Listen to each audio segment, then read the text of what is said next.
We're in this series called Soundtrack of the Soul, which is a thing that we like to do. It's basically sort of a fun way of switching it up and basically taking songs that are traditionally seen as like secular songs, right? And recognizing that we're all always being formed and that our songs, the music that we listen to forms us. And that with that sort of putting it in conversation and dialogue with the truth of God and God's kingdom and the eternal life available here and now. And so it's a really fun one, and I really enjoy it. And so this morning our song for today, I thought I would start off and switch it up a little bit. And I thought we'll do a classic that we've all heard, which is Ave Maria, and I would sing it. Ave Maria.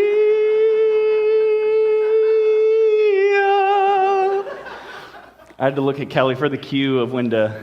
Thank you. So that's it. See ya. No, I want to start by reading a proverb from Proverbs 3, verses 21 through 26. And it says, there's no slide, so this was just the one to listen to. My son, do not let wisdom and understanding out of your sight. Preserve sound judgment and discretion. They will be life for you, an ornament to grace your neck. Then you will go on your way in safety, and your foot will not stumble. When you lie down, you will not be afraid. When you lie down, your sleep will be sweet. Have no fear of sudden disaster or of the ruin that overtakes the wicked. For the Lord will be at your side and will keep your foot from being snared. Our song for today is a song called Legacy by a singer-songwriter named Matt Maeson. And here's a picture of him. This is what he looks like. That's him. There he is. Hi, Matt. According to his Wikipedia page, his parents, he's got a short Wikipedia page, but he has one. I don't, but he does. His Wikipedia page says that his parents were juvenile convicts. They were like in juvie, spent time in juvie, who then later sort of changed their ways and became what they call musicianaries. And so Matt learned to play guitar at the age of 15, and he joined his parents' ministry, playing at biker rallies in prisons. And so despite, though, that sort of religious upbringing, religious themes at best are occasional undercurrents of his song. He's not like a Christian artist, right? He's a singer-songwriter that makes alternative/indie songs. If you Google him, that's what will pop up. And so if you go and you listen, you'll find themes that aren't inherently or necessarily religious, right? Even though sometimes there is some of that undercurrent that is a little bit more obvious than others. But you'll find themes where he's talking about and dealing with things like struggle or addiction or mortality or self-worth. And so before we get into the song, I want to just sort of set it up a little bit, the song itself, with that that's Matt from his Wikipedia page. Told you it's pretty short.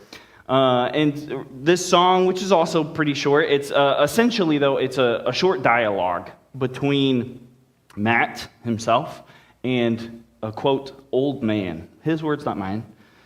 The old men don't come after me. Those are his words. Between him and this old man. And I don't know Matt's intentions or not, which is, I think that's kind of the beauty of art, right? Is that there's the artist's intention and what they mean, and also there is the way that it hits the audience, and the way that it moves and speaks and inspires and relates, and both of those are valid understandings of art. So with the creative liberty of this series, I'll let you know that to me, this song is essentially a replaying of the beginning of the book of Proverbs. That Proverbs in the biblical canon is this subsection that scholars call the wisdom writings. And so it's grouped together with songs or books like the Psalms, Ecclesiastes, which is everyone's favorite and a joyful book, Job, another lighthearted one, and the Song of Solomon, which you shouldn't read unless you're 18 or older, I think. So a good chunk of Proverbs is essentially, though, in that first beginning, it's a chunk, is essentially a father, Solomon, urging his son to seek wisdom, and how wisdom is absolutely foundational, and it's so important to life, and that actually the first 7 chapters of the book of Proverbs are this sort of preamble before there's actually any proverb per se, which should alert us to the fact about a little bit about maybe what wisdom is about. That wisdom is something that is not an immediate reward. That wisdom is not something to be rushed. That it takes learning and time to grow in wisdom. And then in chapter 8, we're still not into a proverb yet, but wisdom herself speaks. And then chapter 9, she continues speaking, and she's contrasting Lady Wisdom with Lady Folly. And then in chapter 10, we finally start to get the Proverbs of King Solomon, which are just wise sayings. As such, then, Proverbs is essentially, it's the who, what, when, where, how, and why of wisdom. So if you want to do a deep dive of wisdom, and I think it's fun, I think you should do it, then dig into Proverbs, especially even those first handful of chapters. And so it's a who, what, when, where, why, and of how of wisdom. And I think that this song that we're about to hear is essentially a reprisal, a recontextualization of those first 8 chapters of this father talking to his son.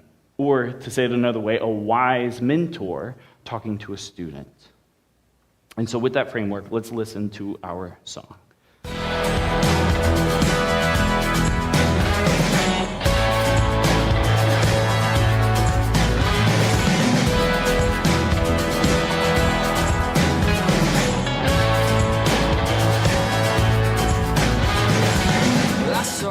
And I swear, an old man with a deadlock stare, and he said to me, "You're too old to be pretending. You don't know me, I ain't got no legacy." And he said to me, "It's not too late to pick up the pieces."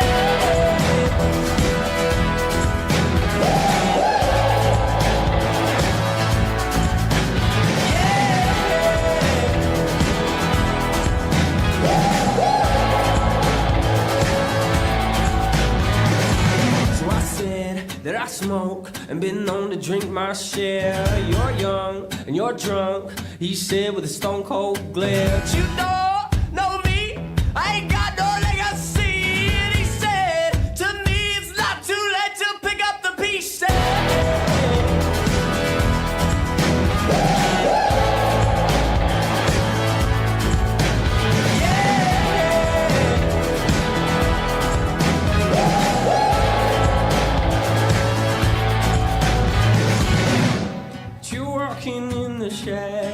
Walking in the shadows of your fear,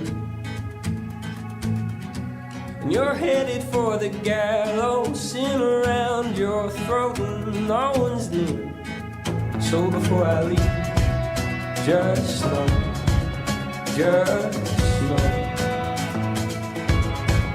oh, before I leave, just know.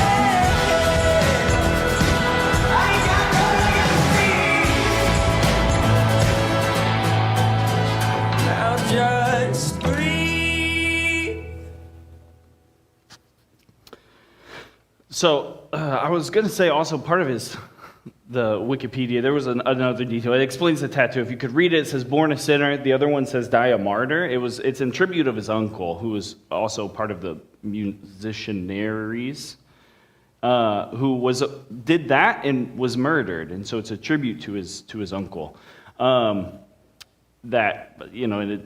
Wikipedia is Wikipedia, and it just gives you what it gives you and doesn't go more into it. It just says, this is tribute to his uncle. And I'm like, okay, how? I don't know.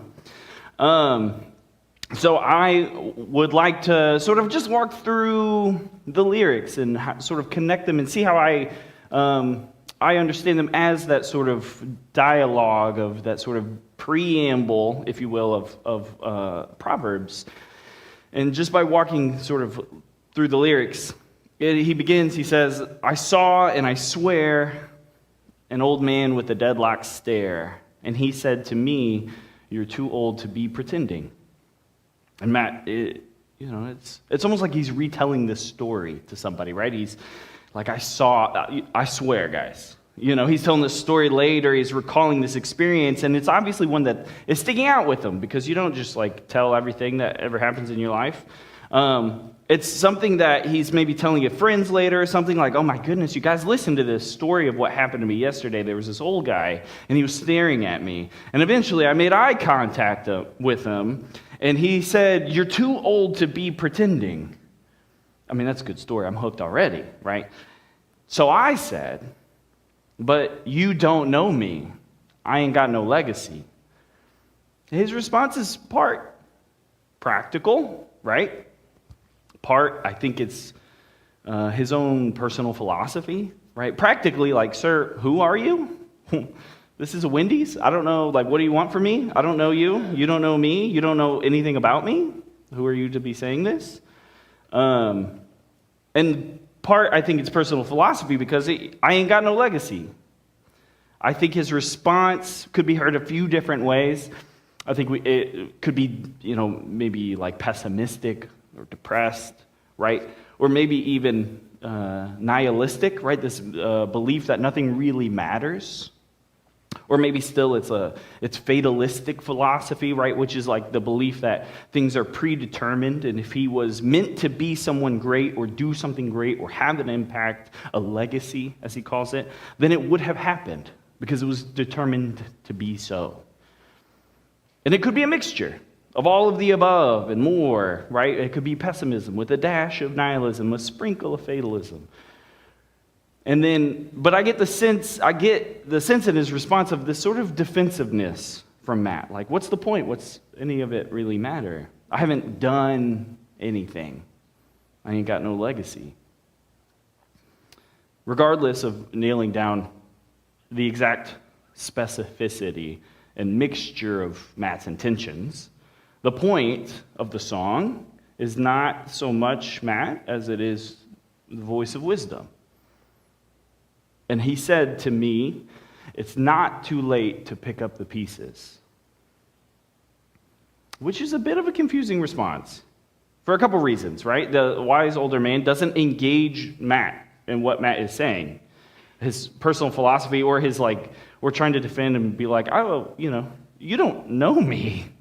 He's not engaging any of the things that Matt actually said and him not having a legacy. He just tells him it's not too late to pick up the pieces, which I think is him. He's sort of seeing through the surface level to get at the heart, which is something that Jesus does, who is wisdom, right? It feels to me like that scene from Good Will Hunting. Anyone ever seen Good Will Hunting?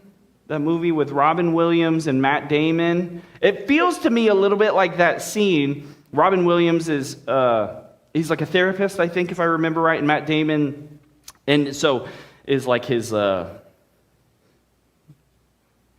client. Thank you. The therapized. I don't know. But Robin Williams, there's this really powerful scene where they're standing there, and Robin Williams just says, it's not your fault.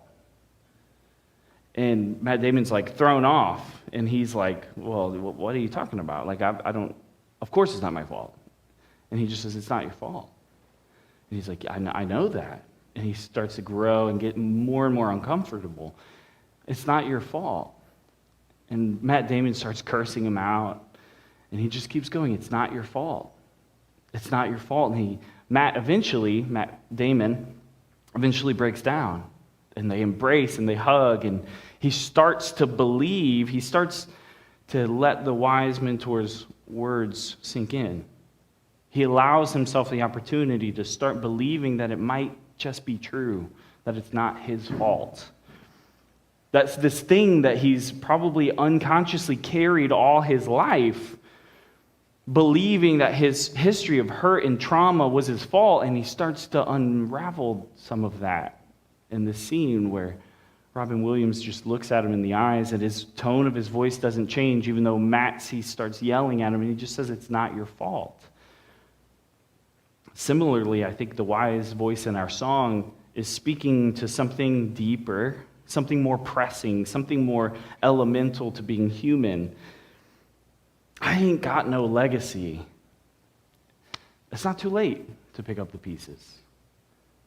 And then, whether out of confusion or a diversion tactic similar to Matt Damon's escalation, maybe fear of being seen and going into the Good Will Hunting scene, Matt Maeson, the singer, starts talking about his personal vices. Who knows Matt's actual intentions? Probably pick one, right? Confused, diverting, fear of facing reality, fear of vulnerability, probably a mixture of all of it. I mean, that's probably how I would feel anyway. And so that's what Matt does. He says, so I smoke and been known to drink my share. And wisdom responds, you're young and you're drunk, he said, with a stone-cold glare. Again, just seeing right through it. Like, yes, you are. Yep. You're young and you're drunk. But I'm not talking about your recreational habits. I'm talking about something deeper. Proverbs 1:20-21 says, wisdom calls aloud in the street. She raises her voice in the public squares. At the head of the noisy street she cries out, and the gateways of the city she makes her speech. How long will you simple ones love your simple ways? I think that's essentially what is happening in the song, but the dialogue, it continues. But you don't know me, he repeats. I ain't got no legacy. And again, he said to me, it's not too late to pick up the pieces. They go back and forth. Encounters with wisdom, I think, feel like that, don't they? It's hard. The wisdom is hard won. It's not simple. It's not an easy experience. It's not something that, simple and easy never captures our attention. We let it go. It's mundane. It's ordinary. We don't even notice it. Wisdom is this thing that sort of pesters us and keeps working on us until it changes something.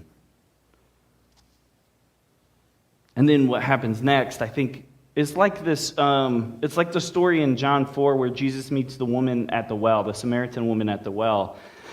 In John 4, he says, now Jesus had to go through Samaria. When a Samaritan woman came to draw water, Jesus said to her, will you give me a drink? And then, thank you, John. John gives us a little note here. His disciples had gone into the town to buy food. The Samaritan woman said to him, you are a Jew and I am a Samaritan woman. How can you ask me for a drink? For Jews do not associate with Samaritans. Jesus answered her, if you knew the gift of God and who it is that asks you for a drink, you would have asked him and he would have given you living water.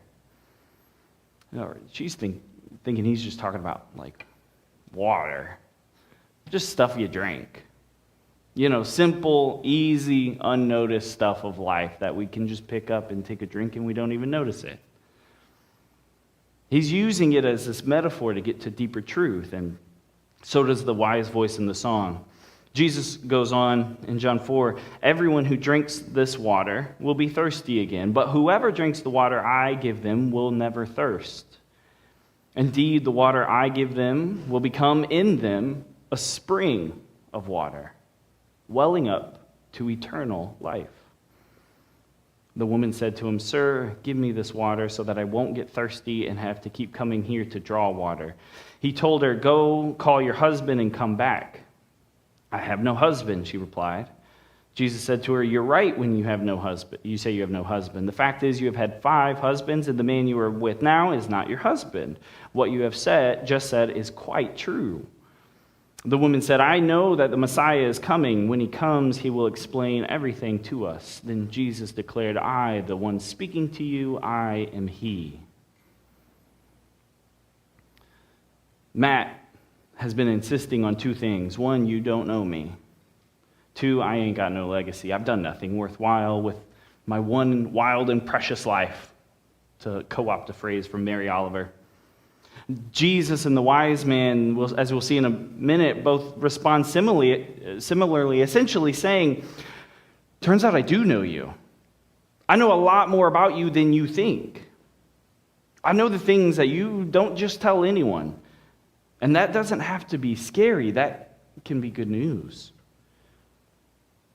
Oh, and that surface level stuff, that doesn't discredit you. It doesn't discount you. It doesn't exclude you. So what if you've been known to smoke and drink your share, or that you don't have a legacy? It's not too late to pick up the pieces. So what if you've had 5 husbands and the one you're with now isn't your husband? So what that you come to draw water in the middle of the day so that you don't have to be around other people? You still matter. You still have purpose and value and worth. You are still beloved. None of that means that you can't still go and be the first preacher of the good news of the Messiah. What happens next in the song is that we see that wisdom, like Jesus, cuts through the diversions of this shallow morality into the heart of what matters, right into the things that matter most. He says, you're walking in the shadows of your fear.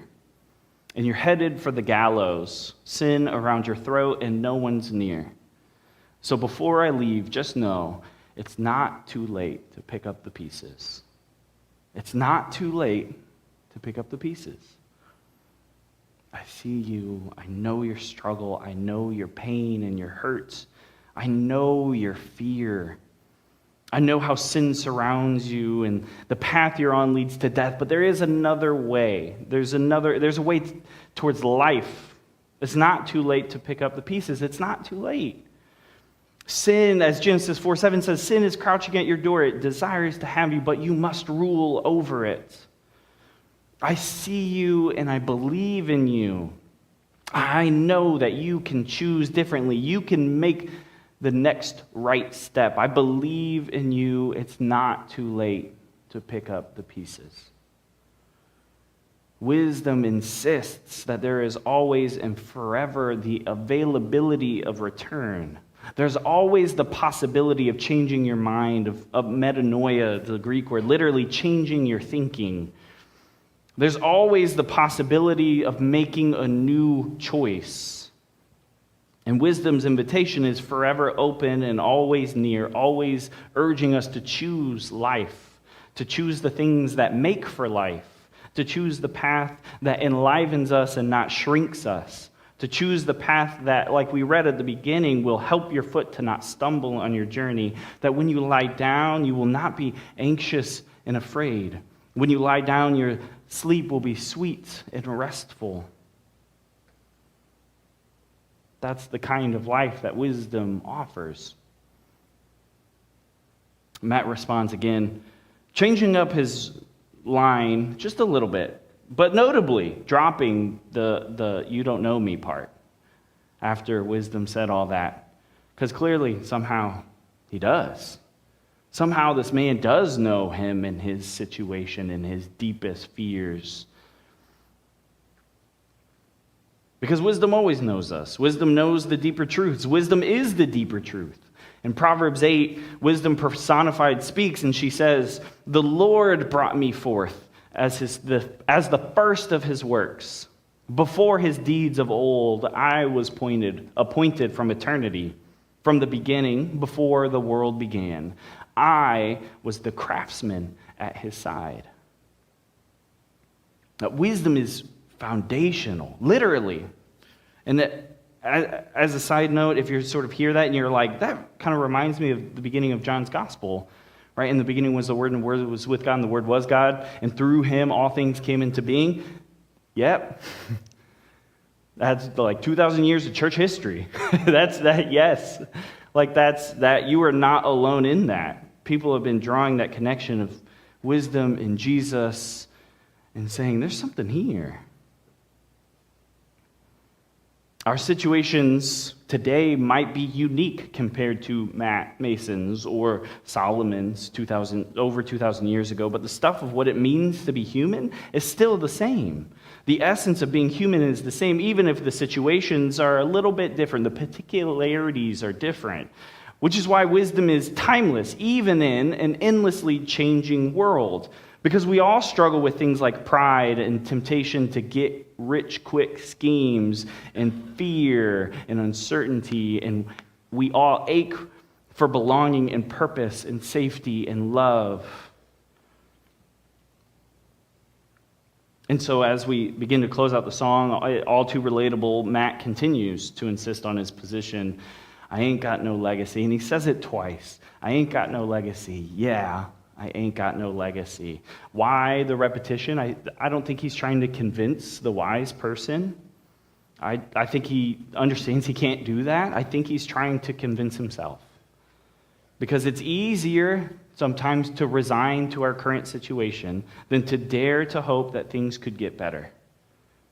It's easier to stay stuck in sadness, in grief, in pessimism, in nihilism, in fatalism, than to do the work of believing and acting on the hope that things could actually get better.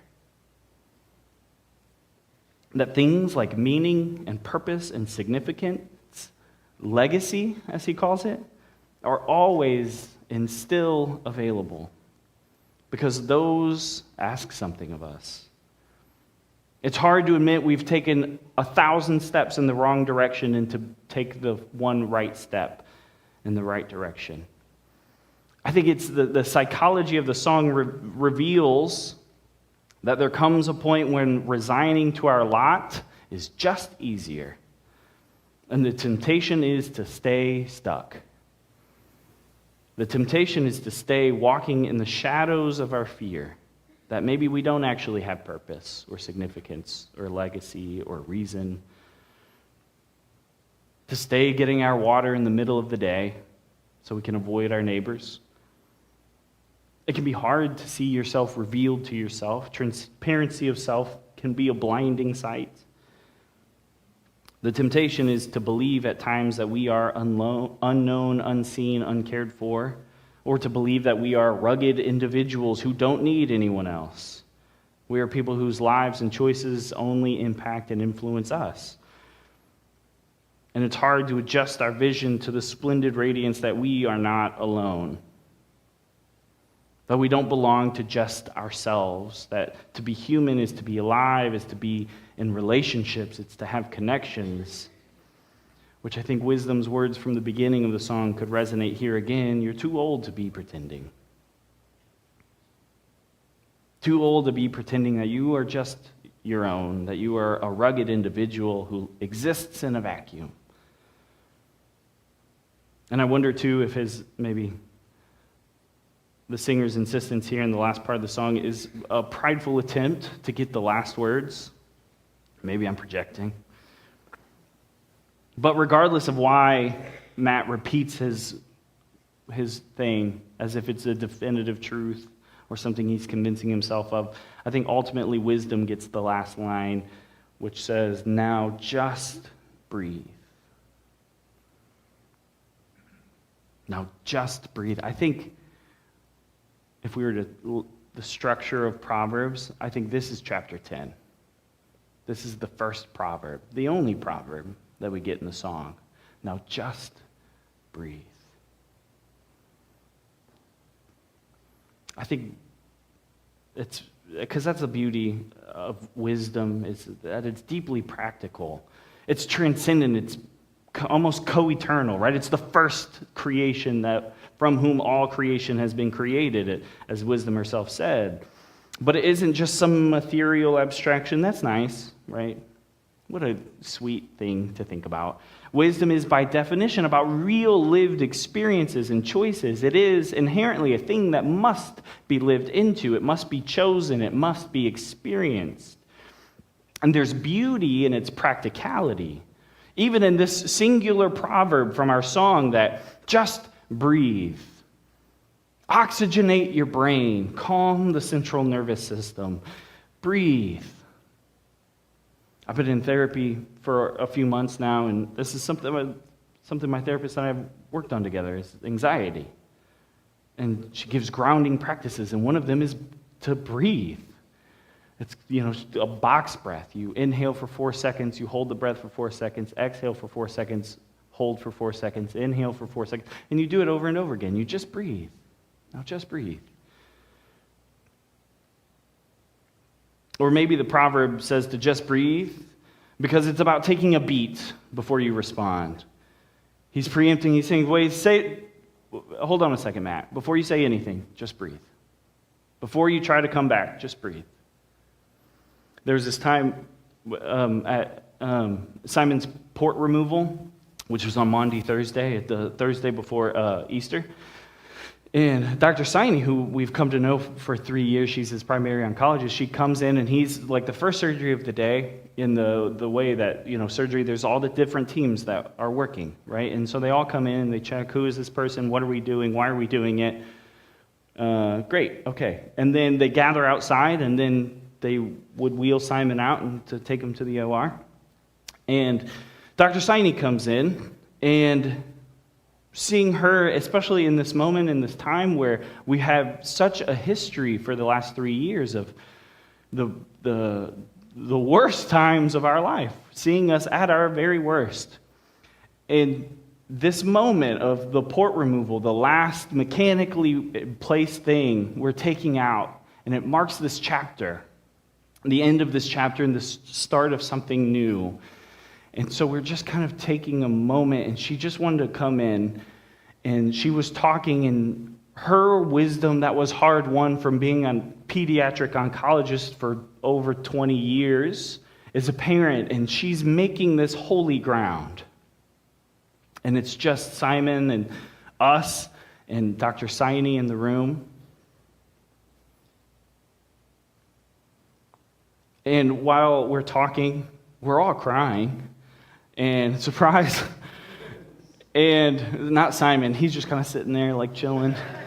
But this like poor med-surg resident or somebody comes in to be like, hey, you've kind of been in here for a while. Is everything cool? Are you ready to go? And you can sort of see out the crack of the like curtain that the entire rest of the team, anesthesiology, surgery, everybody's outside waiting, kind of like, this is the first surgery, and we got a schedule. We got to go. We got to do it. And Dr. Siney takes a breath, and she looks at him, and she says, give us 5 minutes. I think that's wisdom. I don't think that wisdom that comes naturally. I think that comes from decades of work, of seeing people at the worst and saying, we can take 5 minutes for holy ground. And I think there's something magical about this one proverb of this song, to just breathe, because I think it is both of these things, and I think it's more. It's calming our central nervous system, and it's also taking a breath, taking a beat before you respond. As Dr. Siney taught us 3 years ago, it is the practice of reining in your mind, and I think it is also so much more. Because wisdom cannot be systematized. It doesn't fit dogmatically into our conceptual little boxes, that wisdom is dynamic.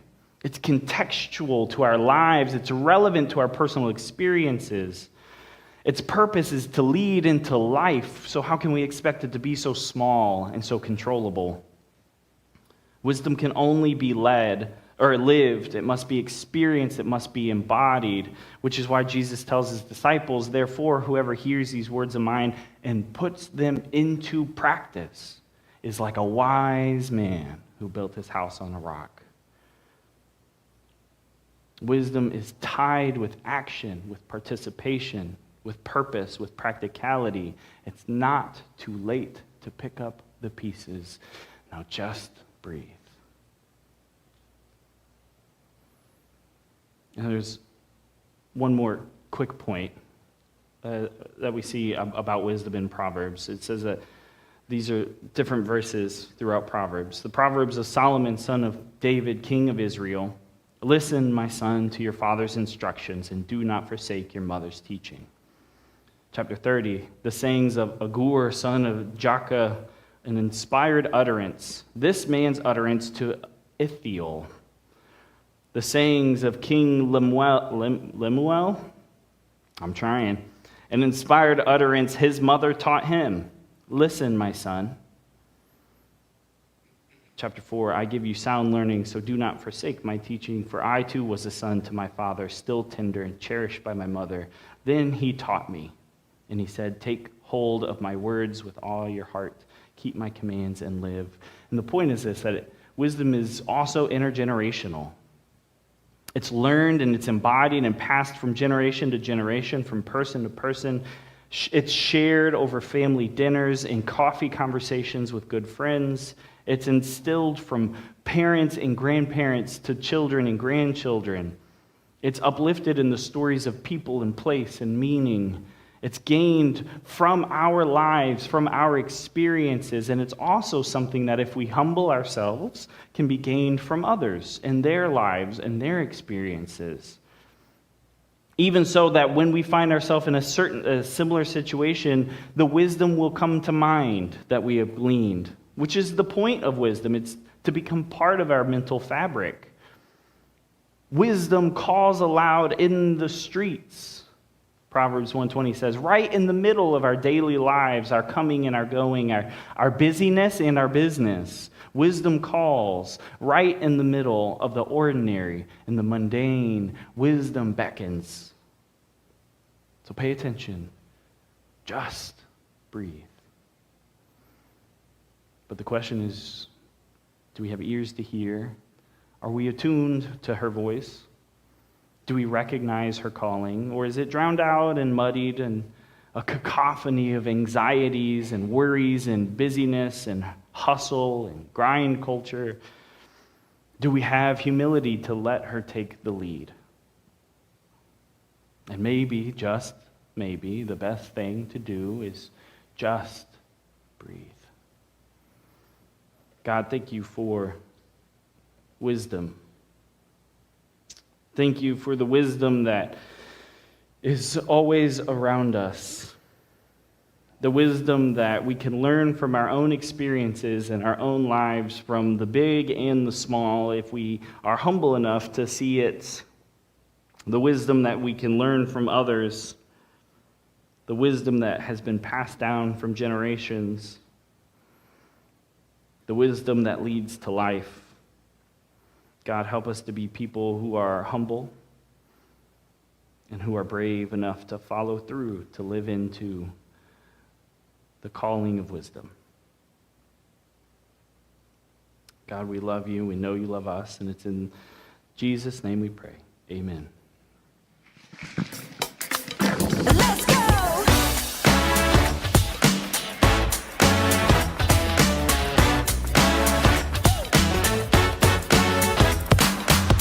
I'm stepping out to a world so bright, ready to discover how to shine